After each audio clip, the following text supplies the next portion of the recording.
Hello, my friends. David Doty with Call It Closed International Realty here today talking about selling off-market properties. What do you do when your buyer client calls or texts you and says they want to see a home that is not currently listed in the MLS? Well, the first thing you want to do is reach out to the seller of that home and find out if they're willing to compensate you if you bring a buyer. That's step one. Second step is have the seller sit down with you or at least get on the phone, but you need to go over the Working with Real Estate Agents brochure with them and then go over the form that is specifically for this situation, and it's called the Unrepresented Seller Disclosure and Fee Agreement. It's Form 150, and whether it's in your app file or in zip forms, whatever system that you're using, print that out or send it electronically and make sure that the seller goes over that and understands it. That covers the seller. You put in their name, the property address, the buyer's name, and the fee that they are willing to pay. And it will say in bold right above the signature line, do not sign this until you have read and understand the Working with Real Estate Agents brochure. So please go over that brochure first so that you're not made to look silly when they ask you for that. And it's also required in the state of North Carolina. So do your jobs and do them well.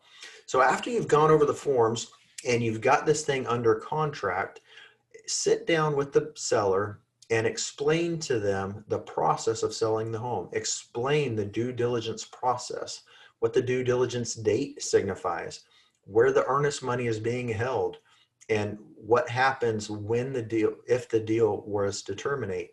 Explain to the seller that you are going to give them weekly updates and that you are going to be in communication with them.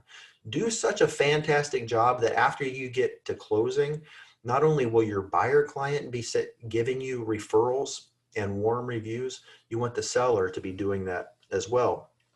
Continually ask if they have any questions. Keep in mind that you are a licensed professional and they probably do not understand the business nearly as well as you do.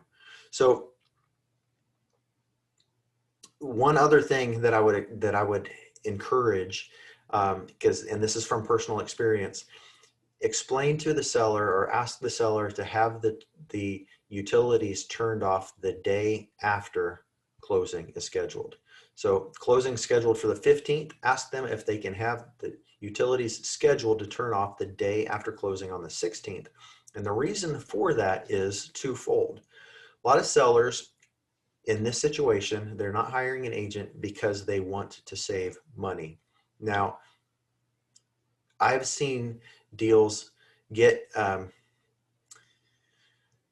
complicated or more complicated than they need to because the seller, as soon as went under contract, they moved out and turned off the power.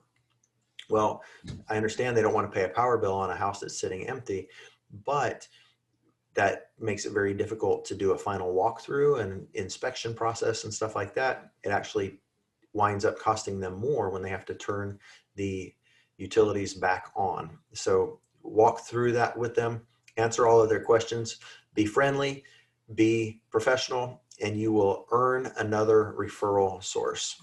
Hope this was helpful. If you have any other questions or things that I did not talk about in this video, please comment below or send me a message and we will get to those in one of our future videos. Thanks so much.